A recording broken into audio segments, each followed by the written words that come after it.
Mesdames et messieurs, bonsoir et bienvenue dans ce nouveau numéro de l'entretien qui vous parvient tous les jeudis quand il est 21 h en temps universel. Nous recevons sur ce plateau M. Balamoussa Konaté, il est ingénieur en pont et chaussée. Et ce soir, nous allons parler des différentes inondations que la ville de Conakry a enregistrées, mais aussi la dégradation des routes de Conakry, mais aussi de l'intérieur du pays.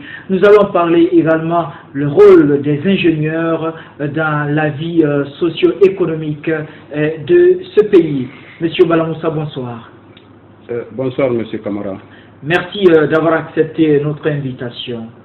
Merci. Je voudrais saluer très respectueusement les nombreux téléspectateurs qui nous suivent à travers le monde. Monsieur Konaté, à votre avis, de façon très concrète, tout récemment on a vu justement une inondation dans la ville de Conakry, notamment à Kipé, à Bessia, presque dans tout Conakry. Et à votre avis, quelle peut être la cause réelle de ces inondations? Une fois de plus, je vous remercie. Il faut retenir que les inondations que Conakry vient de subir ces derniers jours, c'est vrai, ça relève des aléas de la nature.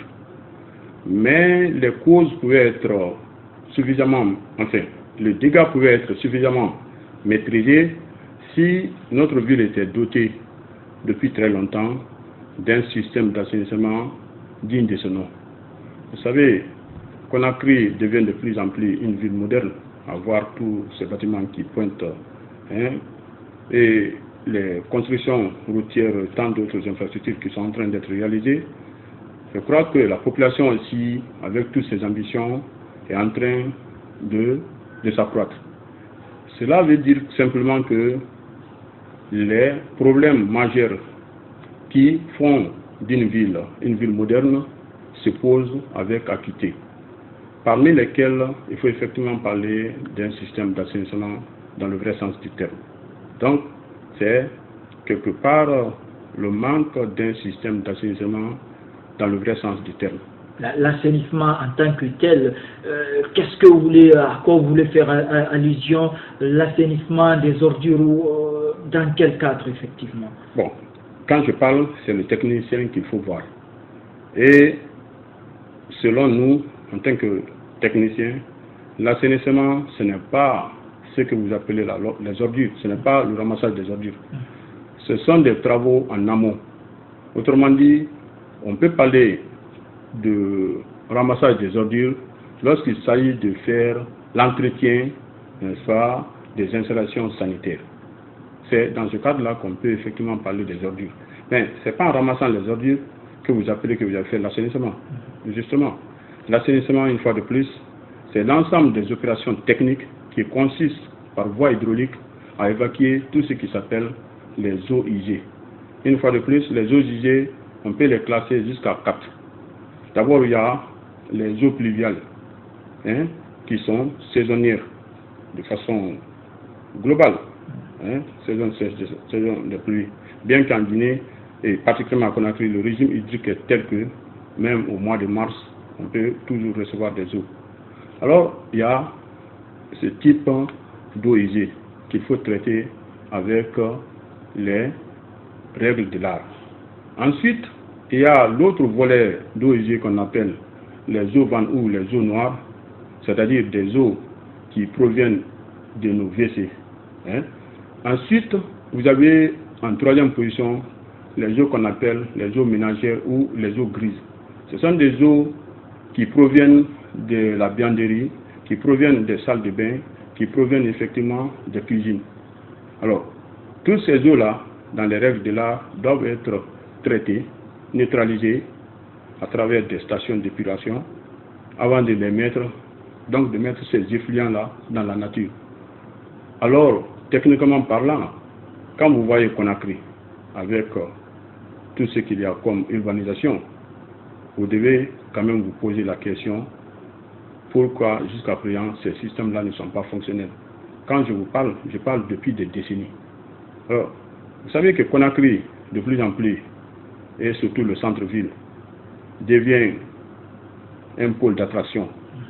Alors, l'espace coûte donc très cher. Nous avons l'habitude de voir des caniveaux à ciel ouvert, ce qui est en tout cas fonctionnellement dépassé pour une ville comme Conakry. Non seulement pour les piétons, surtout dans sa composante les enfants, mais aussi sur le plan même exploitation de l'espace. Vous nous parlez des caniveaux à ciel ouvert. Est-ce que dans les conditions normales, tous ces caniveaux doivent être couverts? Bon, en réalité, je ne dis pas que les caniveaux doivent être tous couverts ou doivent rester à ciel ouvert. Ça dépend effectivement des zones. Je disais que la gestion domaniale dans le centre-ville est telle qu'aujourd'hui, tous les espaces sont à considérer. Je vous rappelais qu'il y a les enfants, il y a vraiment la vie collective, il y a la vie sociale pour être plus clair dans les quartiers, etc. Donc, laisser les caniveaux à ciel ouvert ne convient plus, surtout à cause de l'exploitation rationnelle des espaces.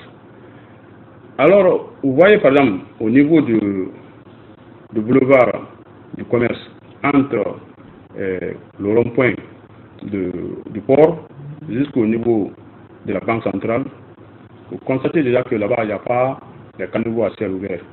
Cependant, moi-même, j'avais participé à ce projet-là, à côté d'une entreprise qu'on appelle Sodiasatom en 1991-92. C'est que là-bas, il y a des conduites souterraines. Quand vous regardez justement aux abords des bordures, vous constaterez effectivement qu'il y a des trous. C'est ce qu'on appelle, les ouvrages qui sont à ce niveau-là, on les appelle techniquement les avaloirs.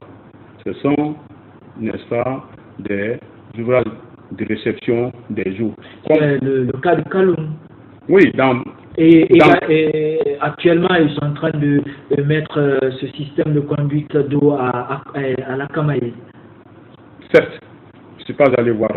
Mais, effectivement, ce sont des conduites souterraines qui ramassent les eaux qui ruissellent sur la chaussée. Vous savez, nous faisons des chaussées avec, à l'axe central, bombé, et les pentes sont dirigées vers les trottoirs.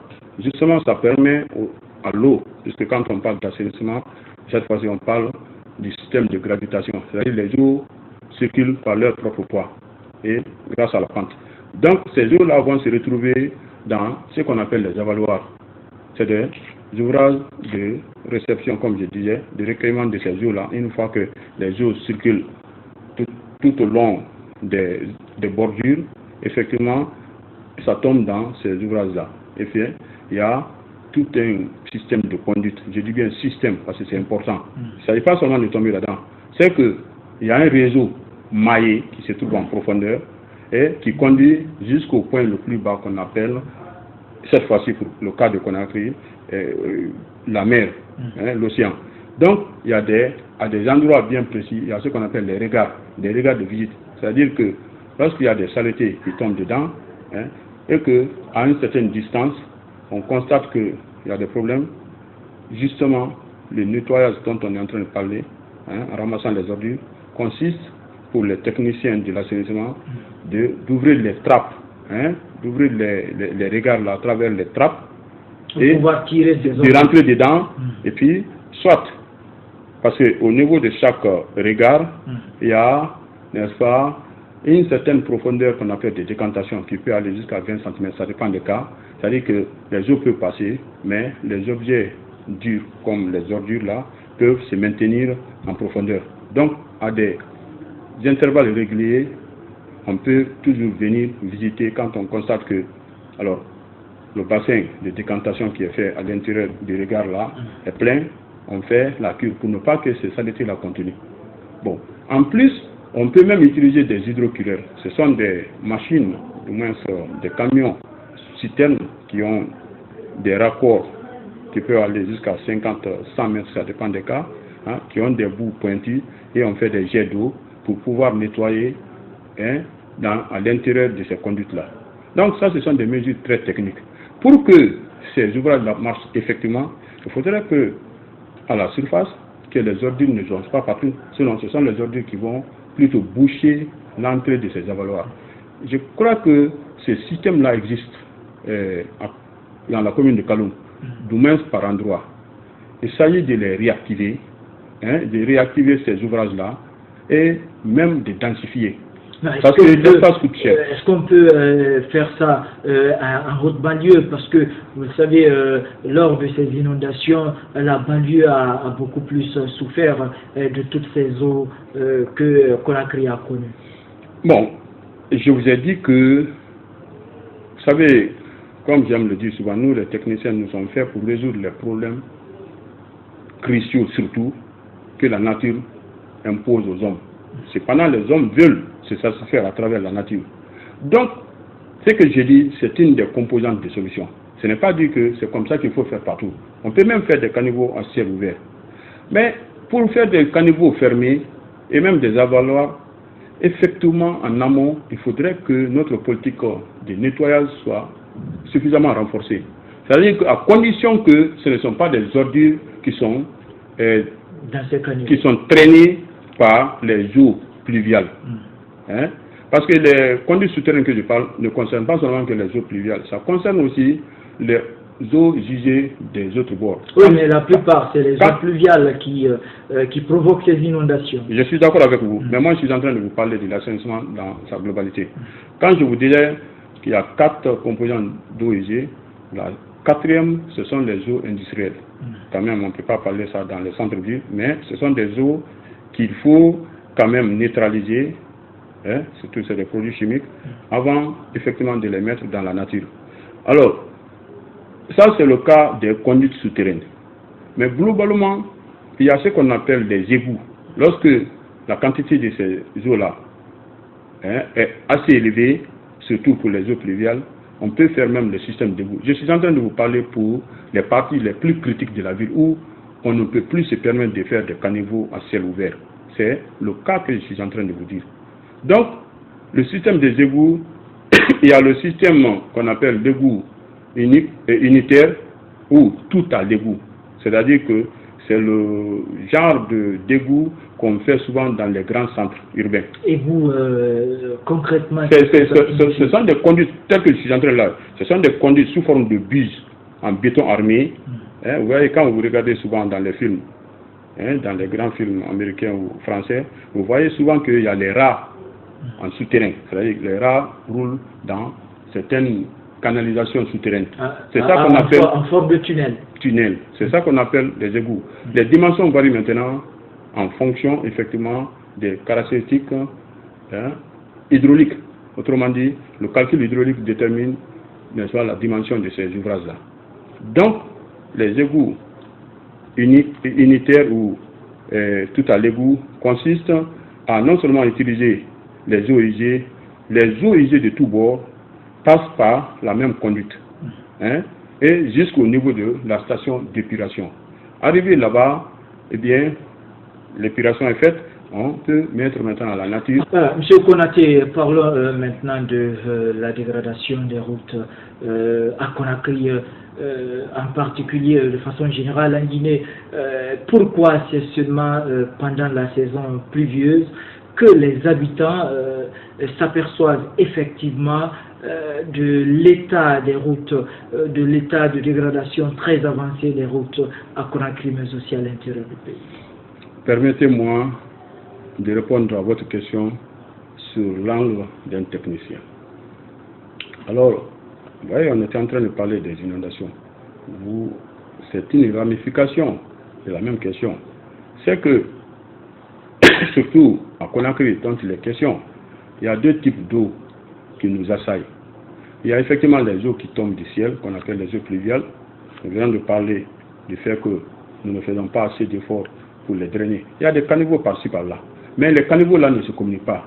Vous pouvez voir par exemple qu'on fait le nettoyage des caniveaux jusqu'à 200 mètres, 300 mètres, voire même 1 km, ça dépend. Mais à la fin, il y a l'impasse.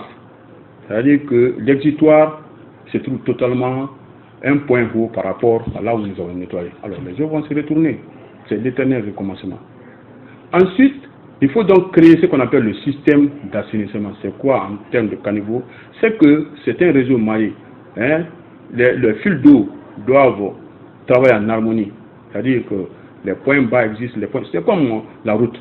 Vous savez que quand vous quittez votre domicile, vous avez votre voie piétonnière pour aller vers la voiture.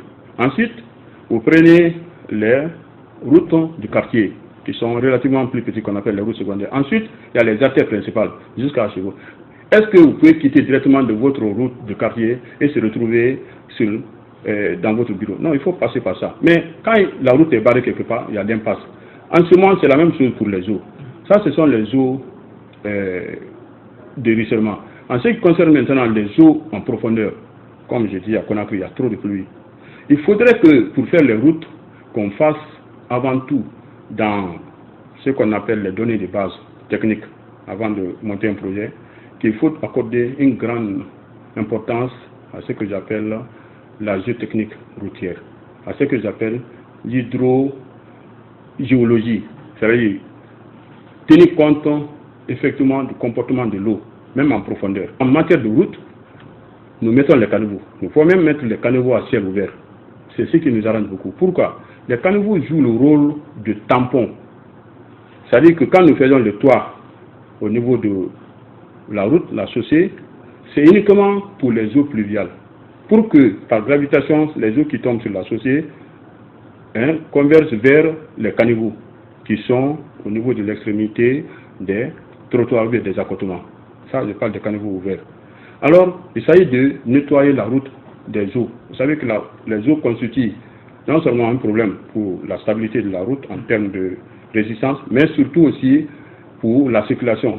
Autrement dit, la glissance et tout ce qu'il y a comme manque de visibilité. Oui, mais techniquement, concrètement, aujourd'hui, la plupart des routes à Conakry sont dégradées, les routes sont dégradées, mais est-ce que c'est un problème technique qui fait que quand les routes sont aussitôt construites, elles sont aussitôt dégradées? Justement, je parle sous l'angle technique. J'enchaîne pour dire que les caniveaux servent donc à enlever les eaux sur la chaussée, mais aussi les eaux sauvages qu'on appelle les eaux intruses qui quittent le quartier, etc. Pour ne pas qu'elles envahissent la route. Effectivement, le point bas là, les caniveaux servent donc à récupérer toutes ces eaux là et à les envoyer.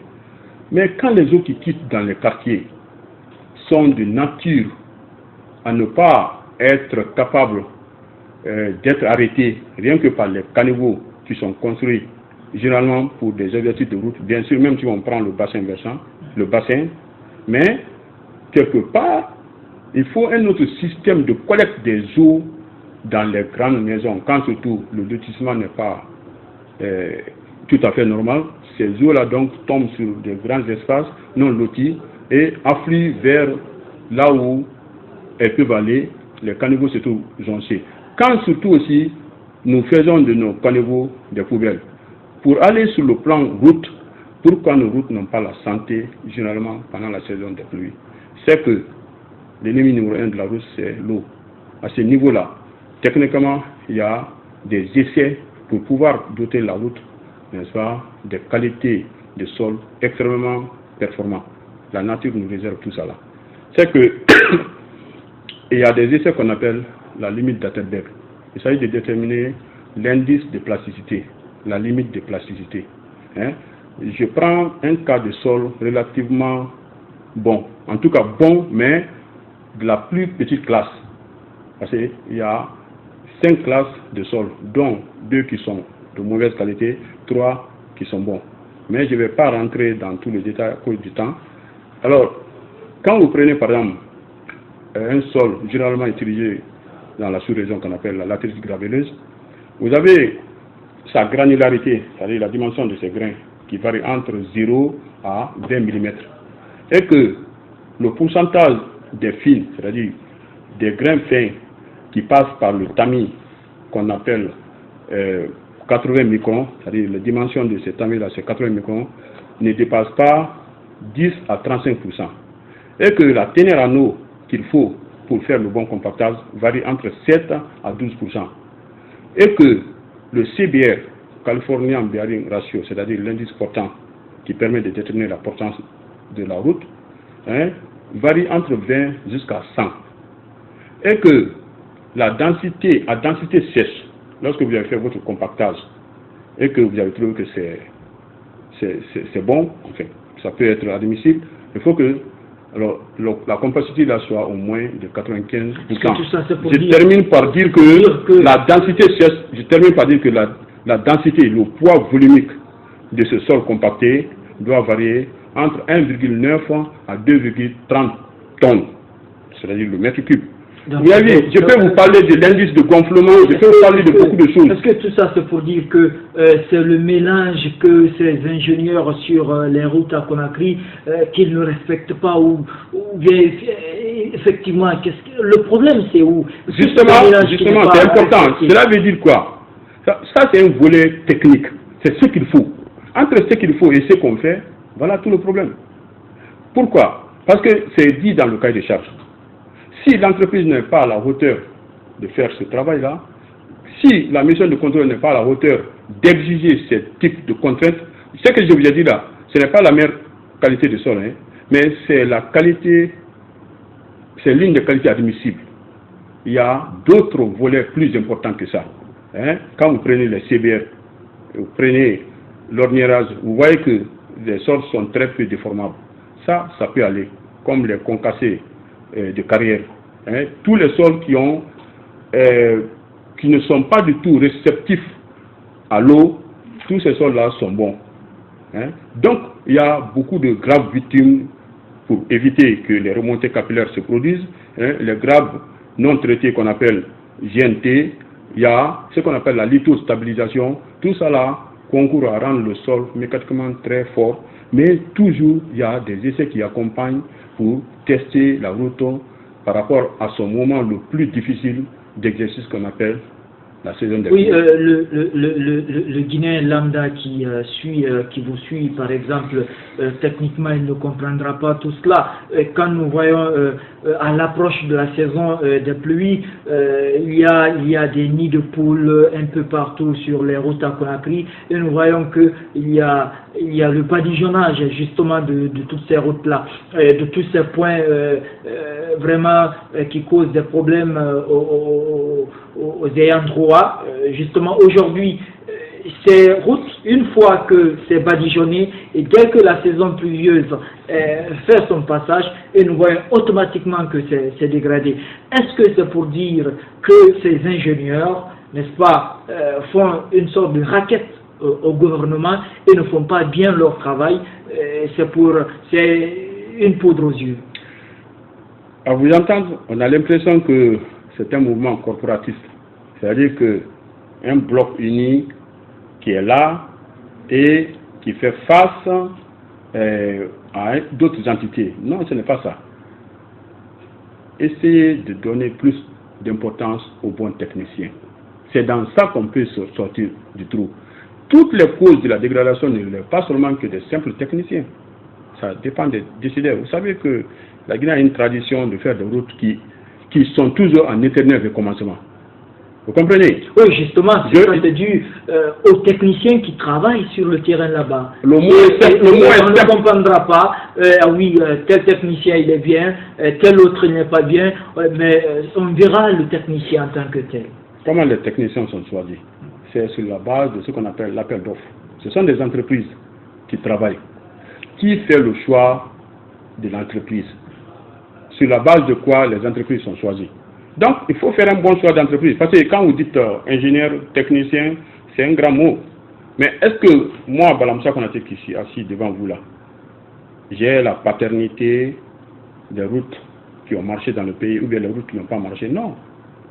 J'ai mon acuité, là où on me commet, c'est là-bas qu'on doit me juger.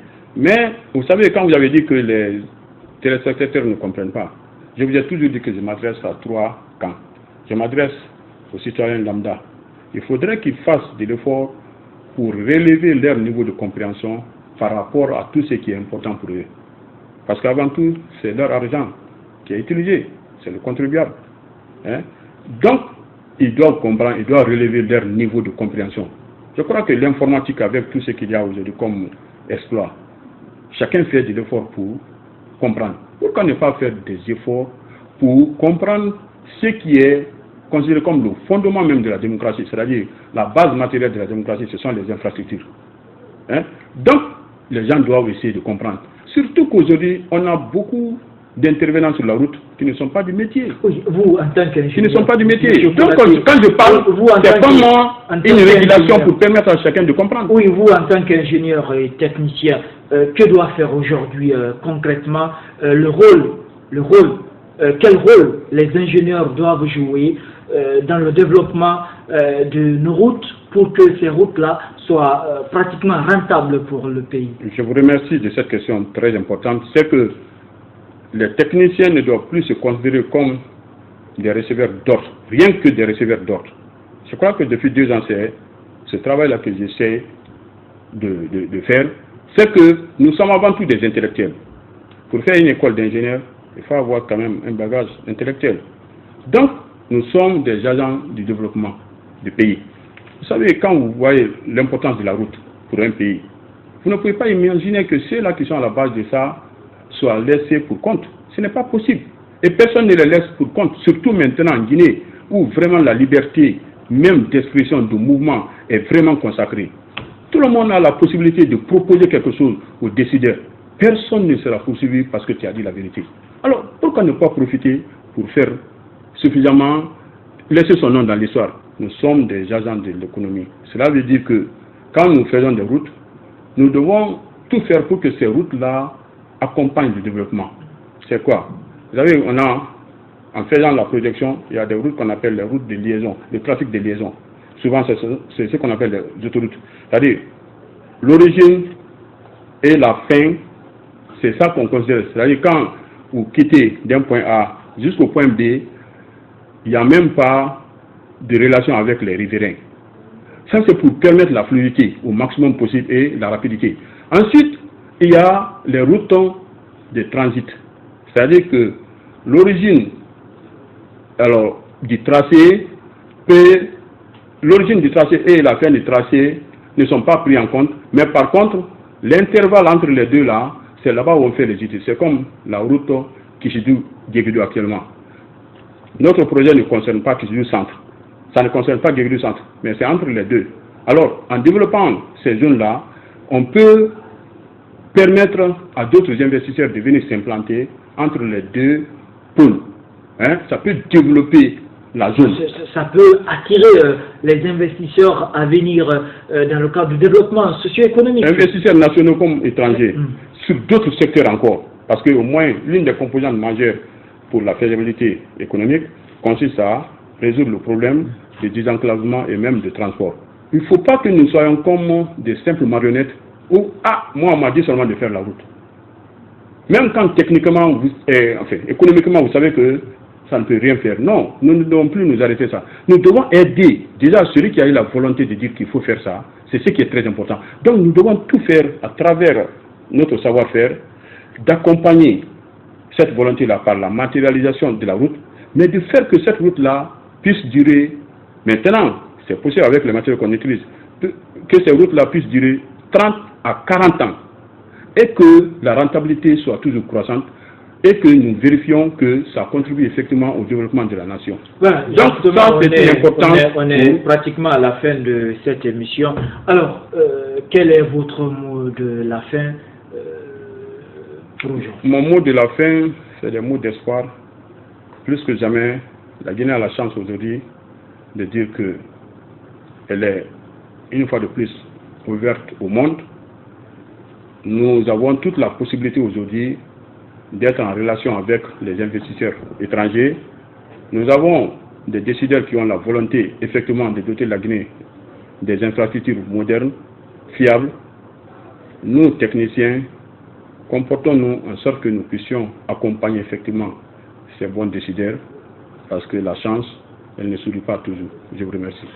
Merci à vous, Monsieur Konaté, d'avoir accepté notre invitation. Merci à vous qui nous suivez derrière vos petits écrans. Merci également à toute cette équipe qui m'a accompagné ce soir dans le cadre de la réalisation de cette émission. Et quant à moi, je vous retrouve jeudi prochain pour un nouveau numéro.